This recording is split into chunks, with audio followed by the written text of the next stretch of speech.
21h30, Madame, Monsieur, bonsoir. Bienvenue dans le journal.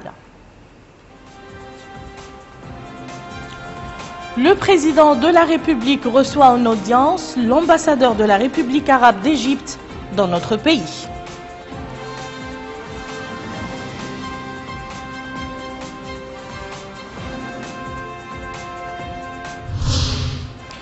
Les opérateurs économiques se félicitent de l'accord de pêche signé entre notre pays et l'Union européenne dans le domaine de la pêche.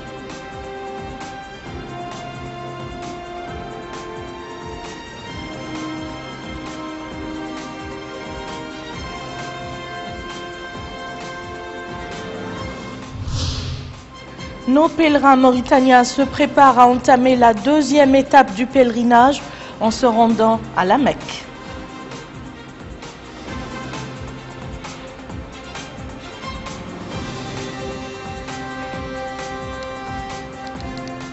Avant le développement de ces titres, la présidence de la République communique par décret en date de ce jour son nommé inspecteur général des forces armées et de sécurité, général de brigade Mohamed Znaghi Sid Ahmed Ali. Chef d'état-major général des armées adjoints, général de brigade Hanan Sidi Hanan. Chef d'état-major des armées de terre, général de brigade Mohamed Cheikh Mohamed Lamine. Chef d'état-major de la marine nationale, contre-amiral Isselkou Cheikh Louali.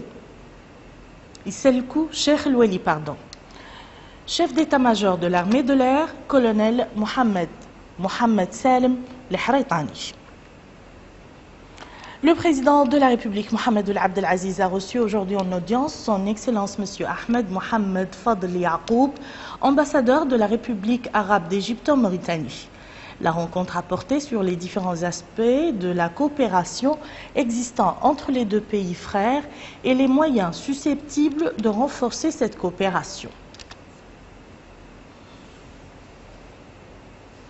La conférence des présidents à l'Assemblée nationale s'est réunie aujourd'hui sous la présidence de M. Al-Arbi Sidi Ali Al-Jaddain, vice-président de cette Chambre.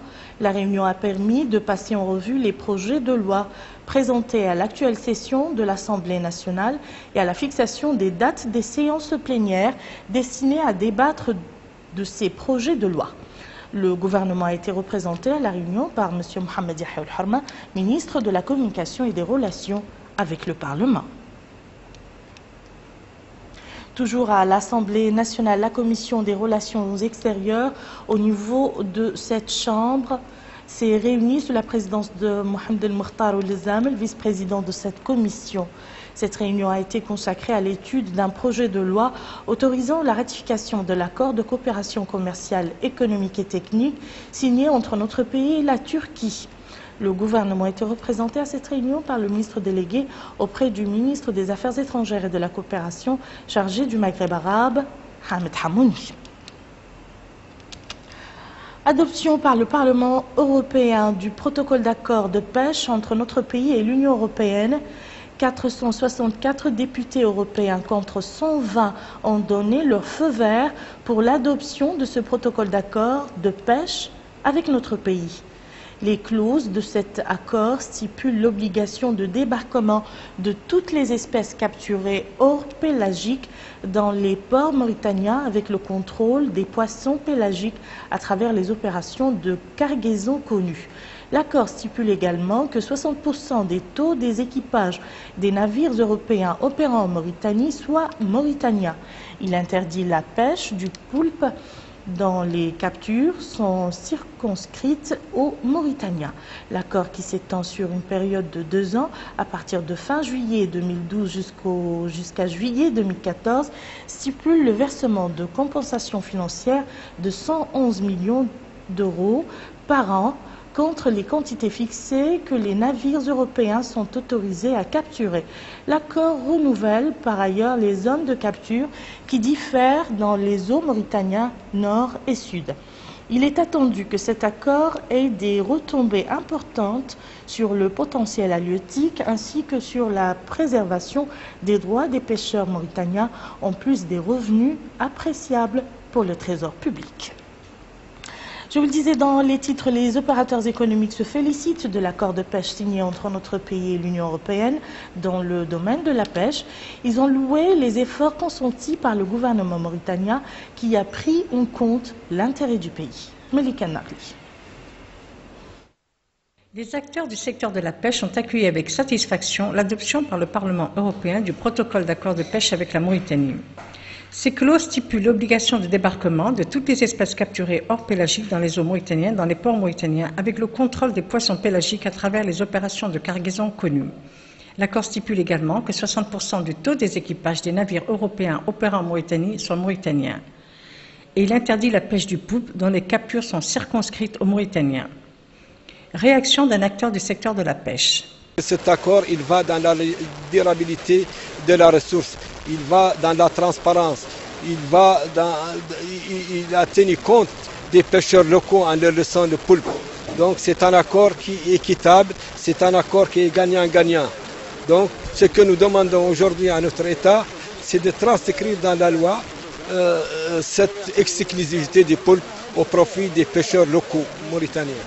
Les parlementaires européens ont tenu leur engagement parce qu'il faut le savoir qu'auparavant, il y avait une décision importante qui a été prise par le Parlement européen de ne contracter que les ressources en surplus.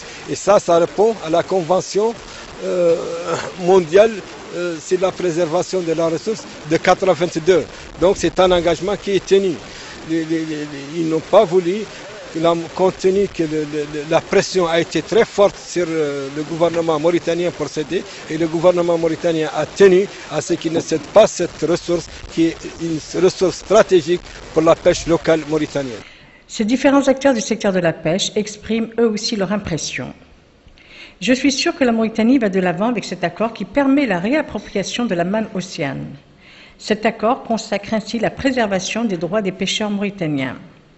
La pêche du poupe est maintenant circonscrite aux pêcheurs mauritaniens, ce qui va améliorer les conditions de vie des pêcheurs et de leurs familles, et cela va diminuer la rivalité dans ce domaine avec les étrangers. L'accord, qui s'étend sur une période de 2 ans à partir de fin juillet 2012, stipule le versement de compensations financières de 111 millions d'euros par an contre les quantités fixées que les navires européens sont autorisés à capturer. Nos pèlerins s'apprêtent à quitter la ville du prophète Mohammed, paix et salut sur lui, à destination de la Mecque, où ils entameront le devoir du Hajj.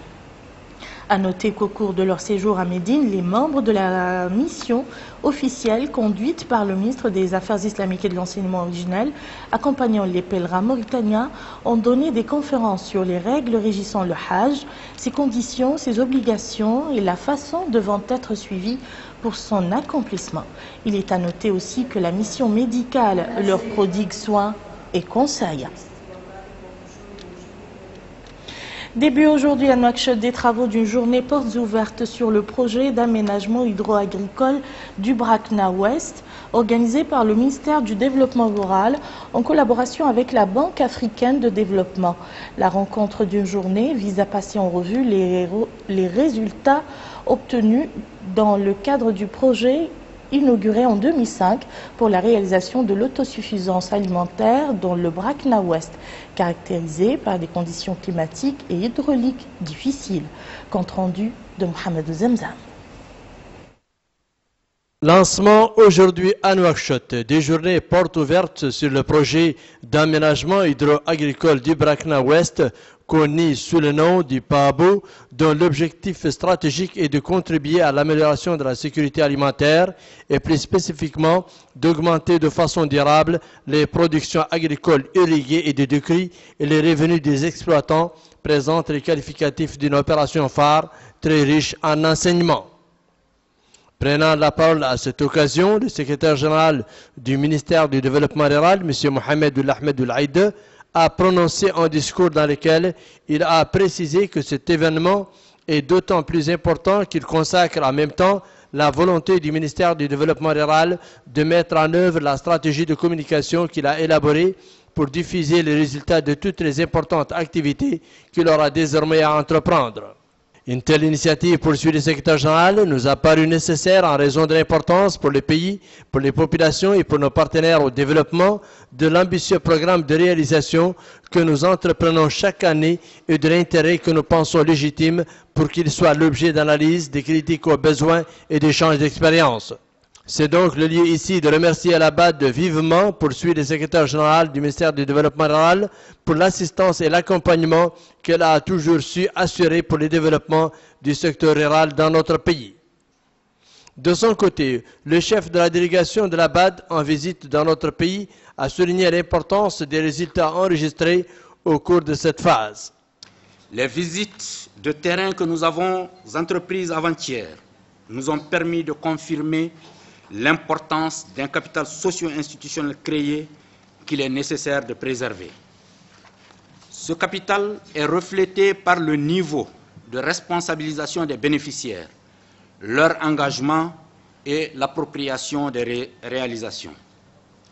Les paroles d'une des membres des coopératives féminines sont révélatrices quand on lui a demandé « Qu'est-ce que vous attendez du PAABO ?» Elle nous a répondu en toute sincérité: reconnaissance intelligente, le PAABO nous a aidés et nous ne pouvons pas demander plus. Si le PAABO juge que quelque chose nous manque pour améliorer davantage nos conditions, c'est la bienvenue. Ces paroles éloquentes traduisent la valeur pertinente générée par le projet. Enfin, les participants ont suivi une projection du film documentaire retraçant les différents acquis réalisés dans le cadre de la mise en œuvre du projet PAABO avant de répondre aux différents amendements soulevés par l'assistance et les experts de la BAD. La Direction générale des transports terrestres a organisé mercredi dans les locaux du ministère de l'Équipement et des Transports un atelier d'évaluation du bilan du projet Appui au secteur du transport terrestre qui a débuté 2008 sur financement de l'Union européenne et arrive à son terme. La rencontre vise à évaluer les différentes phases du projet pour en tirer profit en matière de gestion des futurs projets qui seront exécutés par la Direction générale des transports publics et l'Union européenne. Les participants à cet atelier ont suivi par ailleurs un exposé détaillé présenté par le directeur général des transports terrestres, M. Cheikhna Oulgawad, sur les réformes enregistrées par le département des transports ainsi que sur l'appui accordé par l'Union européenne dans ce sens. Et à cette occasion, le conseiller du ministre de l'Équipement et des Transports, M. Lam Mamadou, a passé en revue les réformes qu'a connues le département des transports terrestres depuis 2005. Écoutons-le. Nous voilà arrivés au terme du projet d'appui à la réforme du sous-secteur des transports terrestres qui matérialise une étape de la contribution de l'Union européenne dans la nouvelle politique du gouvernement basée sur la libéralisation du secteur. Nous vous faisons, monsieur, un exposé de l'ensemble des actions qui ont été réalisées dans le cadre du devis programme numéro 2 et nous confirmons la satisfaction de l'administration quant aux objectifs et résultats attendus. L'Agence nationale de l'aviation civile a organisé ce matin à Nouakchott une session de formation au profit de certains membres de son personnel et de quelques éléments de la police, de la gendarmerie et des douanes opérant dans les aéroports nationaux. Le séminaire vise à former les éléments des forces de sécurité en service dans les aéroports nationaux sur la manière de se servir des équipements performants de détection introduits récemment par l'ANAC et sur leur maintenance. Mohamed Amir Bakar. Renforcer la sécurité dans nos aéroports par la consolidation du dispositif de contrôle, un objectif sur lequel travaille sans relâche l'ANAC. C'est dans ce cadre que l'Agence nationale de l'aviation civile vient de se doter d'un matériel de pointe. Il s'agit de 2 spectromètres à mobilité ionique capable de détecter les traces d'explosifs et de stupéfiants. Nous avons déjà acquis un appareil qui est déjà installé au niveau de l'aéroport qui utilise la spectrométrie à mobilité ionique. Et là, on vient d'acquérir 2 autres appareils. Donc on peut dire aujourd'hui que l'aéroport de Nouakchott et l'aéroport de Nouadhibou seront parmi les aéroports les mieux dotés pour détecter les traces de drogue et les traces de stupéfiants de manière globale, mais aussi les traces d'explosifs. Parce que dans les aéroports sous-régionaux, ce type d'appareil n'a pas été encore déployé.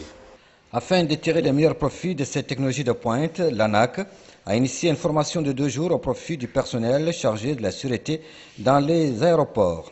Les participants, constitués d'éléments des corps de la police, de la gendarmerie et de la douane, ainsi que des inspecteurs en sûreté, seront édifiés sur les techniques d'utilisation de la spectrométrie à mobilité ionique.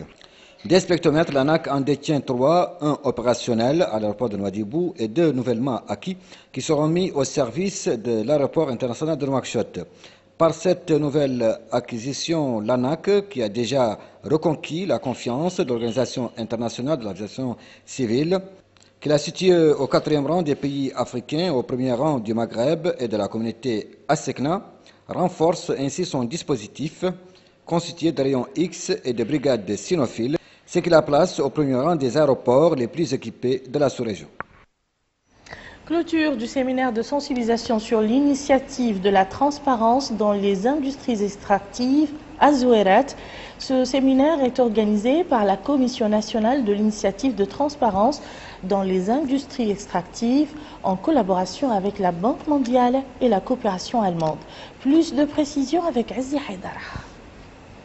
Sensibiliser sur l'initiative de la transparence dans les industries extractives à Zouérat, tel était le terme d'un séminaire de 2 jours qui s'est clôturé dans cette wilaya. Organisé conjointement par la Commission nationale de l'initiative de transparence dans les industries extractives, la Banque mondiale et la coopération allemande, la clôture de ce séminaire était des échanges de vues qui ont eu lieu dans la transparence. Les participants ont assisté à plusieurs exposés sur le sujet, à savoir le rôle de la société civile dans la mise en œuvre de l'ITI. Ils ont également profité d'un échange fructueux où à plusieurs de leurs questions, réponse a été trouvée.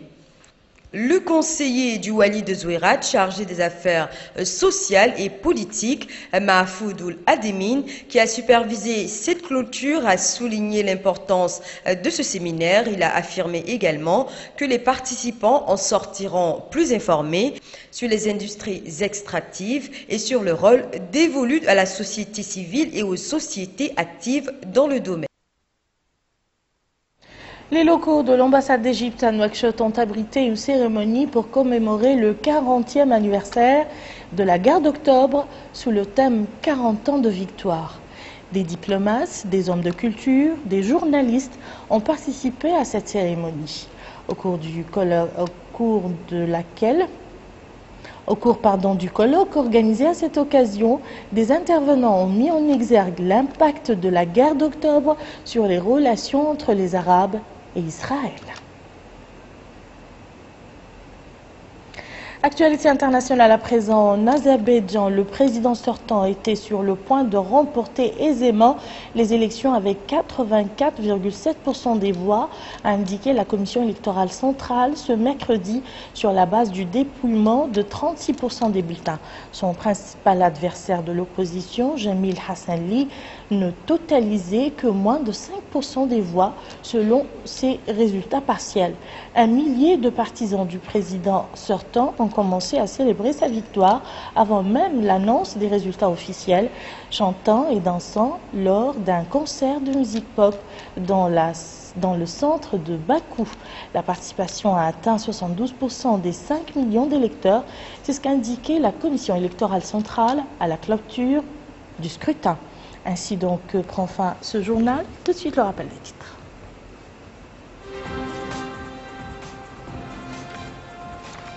Le président de la République reçoit en audience l'ambassadeur de la République arabe d'Égypte dans notre pays.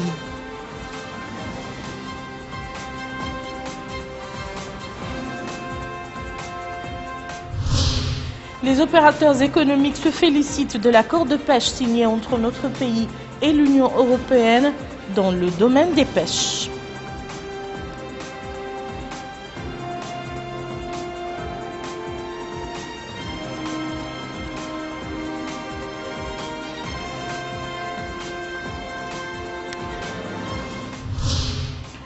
Nos pèlerins mauritaniens se préparent à entamer la 2e étape du pèlerinage en se rendant à la Mecque.